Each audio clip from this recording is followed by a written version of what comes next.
تمام. طيب هنكمل بقى رابع مثال معانا كده باذن الله، وهو الديمالسنت. تمام، الديمالسنت دي حاجه كده بتبدا تعمل لي كفر او بتعمل لي كوت على منطقه الفرنكس، فبالتالي بتعمل لي بريفنشن للكف. تمام. طيب المثال بتاعك الهاني، يعني العسل ممكن يتاخد مثلا بعد سنه ولا حاجه وجالك طفل ولا حاجه، يا ست انت عندك ايه في البيت يتاخد للكحه. حاول دايما انك تخفف على المريض، يعني فاهم؟ عندك ايه؟ والله انا عندي عسل. طب اديله عسل عادي لمده 3 ايام ولا حاجه والموضوع ده هينتهي، لانه دي مالسنت بيبدا يعمل لي كفر كده في الفرنكس، فبالتالي بيهدي او بيمنع اصلا حتى كمان الكحه. تمام. طيب ده كده بالنسبه للدماسنت. طيب ملحوظه كده سريعه، يعني عندك حاجه اسمها الكومبينيشن، اللي هو ان انا اعمل تركيب مثلا ما بين ماده وبعضها او مواد كتير مع بعض. الكومبينيشن ده غلط، يعني كل المصادر بتقول ان كومبينيشن الادويه نفسه غلط، ولكن يعني شركات الادويه لها راي تاني، فبتعمل لك كومبينيشن ما بين دواء. يعني ممكن تلاقي دواء مثلا الدواء ده بيشتغل انه يعمل اكسبكتورن، انه يطرد البلغم بره. تمام. طيب وتلاقي معاه ماده فعاله، الماده الفعاله دي المفروض انها بتوقف الكحه. طب انا اوقف الكحه يعني انا همنع ان الراجل ده يعمل كده فيطرد البلغم. طب انا دلوقتي بعمل حاجتين عكس بعض. طب استفدت انا ايه دلوقتي؟ يعني ايش استفدت انا؟ والله ما ولا اي حاجه. فالكومبينيشن ده غلط يا شباب، ولكن يعني شركات الادويه ما هي كده. طيب لو جالك مريض قال لك والله لا يا دكتور انا عاوز حاجه طبيعيه. طيب ايه الحاجات الطبيعيه الموجوده عندك في الصيدليه؟ عندك في حاجات اسمها الايفي برونت. الايفي برونت ده ايفيليبس، حاجه امنه جدا وحاجه كويسه ما فيش فيها اي مشاكل خالص. وايفي برونت دي ولا لها سايد افكت ولا فيها اي حاجه، يعني حاجات بسيطه خالص ما تعملش اي حاجه. ايفي برونت ده الله. طيب عندك برضو حاجه اسمها بلسم. بلسم ده في موجود الجوافه، ورق الجوافه. انت ممكن تلغي الكلام ده كله، لو هو راجل زارع جوافه ولا حاجه يغلي ورقتين جوافه ويشربهم، والله هيدعيلك، والله هيتعالج الكحه عنده وهيدعيلك. تمام، دي الحاجه الطبيعيه. في عندك برضو البارستامول او الكف بارستامول، ده كف سيد. ده عباره عن لبوس كده للرضع، برضو بيتاخد للكحه، وده هتيجي تسال يقول لك عايز لبوس للكحه، فانت عشان ما تلخبطش اسمه كف سيد بارستامول. تمام. في برضو مواد طبيعيه وفي البارستامول عشان خاطر لو في حراره ولا حاجه زي ما انت عارف. تمام. طيب بعد كده انا هبدا اكلمك بقى مثلا يعني من عمر كذا تدي كذا ومش عارف ايه.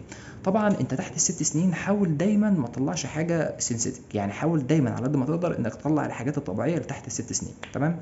طيب لو انا بقى ايه خلاص من فوق ال6 سنين وعايز ابدا اتعامل، انت طبعا ممكن تدي انتي هيستامين، لان الكحه اللي جايه للطفل ده ممكن تكون نتيجه مثلا ان هو عنده الرجي ولا حاجه، فانت تديله انتي هيستامين عادي جدا. تمام. وبالذات بتتاكد من الحته دي لو لقيته بيقول لك انا بكح كتير بالليل، ده فوق ال6 سنين تعامل بانتي هيستامين عادي جدا. طبعا انت عندك ماده الدايفينهيدرامين دي بتتاخد من فوق ال6 سنين، وفي مصادر بتقول ان هي ما تنفعش في الحمل، وفي مصادر ثانيه بتقول لك لا تنفع في الحمل، ولكن اللي احنا متاكدين منه 100% انها تنفع في الرضاعه، مفيش فيها اي مشاكل. طيب ماده الديكستروميثورفان اللي هي الانتيتيوسيف اللي موجوده عندك في معظم الادويه تقريبا. تمام. طيب دي بقى الماده دي ايه من سن كام؟ دي من سن 12 سنه. فوق 12 سنه وانت طالع طلع ديكستروميثورفان عادي جدا. تحت ال6 سنين حاول تطلع حاجات زي بلسم، حاجات زي ايفي برونت اللي هي حاجات الاعشاب، حاول تطلع اعشاب. تمام. طيب بالنسبه بقى للحوامل والرضاعه والكلام ده كله، فهو الافضل انك ما تتعاملش لا مع اطفال ولا تتعامل مع رضع ولا تتعامل حتى مع ستات حوامل او بترضع، حتى المفروض ما تتعاملش معاهم يعني. ولكن في الغالب كده معظم ادويه الكحه تعتبر يعني امنه جدا في الحمل والرضاعه والكلام ده. تمام. طيب ما تنساش برضو غير ماده الجوافينيزين، دي بتتاخد من فوق 6 سنين. يبقى جوافينيزين من فوق 6 سنين، في عندك الدايفينهيدرامين من 6 سنين برضو، وفي عندك الديكستروميثورفان من فوق 12 سنه. من تحت ال6 سنين طلع حاجات طبيعيه للكحه، طلع حاجات طبيعيه، والواد بيكح بالليل ولا حاجه طلع له الدايفينهيدرامين او اي انتي هيستامين موجود عندك في الصيدليه على حسب بقى عمر الطفل والكلام ده، تحت 3 سنين تحت سنتين مش عارف ايه. تمام. طيب لان ده حوار تاني طول شرحه يعني. تمام. برضه هديلك كده معلومه كده على طرف المعلقه زي ما بيقولوا، الديكستروميثورفان عموما ما بيتاخدش مع الادويه اللي هي بتعمل مونامين اوكسيديز انهبيتور، الادويه مثلا زي سيلكتيف سيروتونين رابتيك انهبيتور، برضه الادويه دي لانه بيدخلني في حاجه اسمها سيروتونين سيندروم، يعني مش هدخلك في تفاصيل قوي بس المهم ان هو بيعمل حاجه زي كده. فالناس اللي بتاخد ادويه زي دي يعني ادويه اكتئاب سايكاتري الكلام ده، يفضل انك تقول له يعني شوف دكتور، او انك تديله حاجه طبيعيه، ما تديلوش ادويه ديكستروميثورفان والحاجات دي. تمام.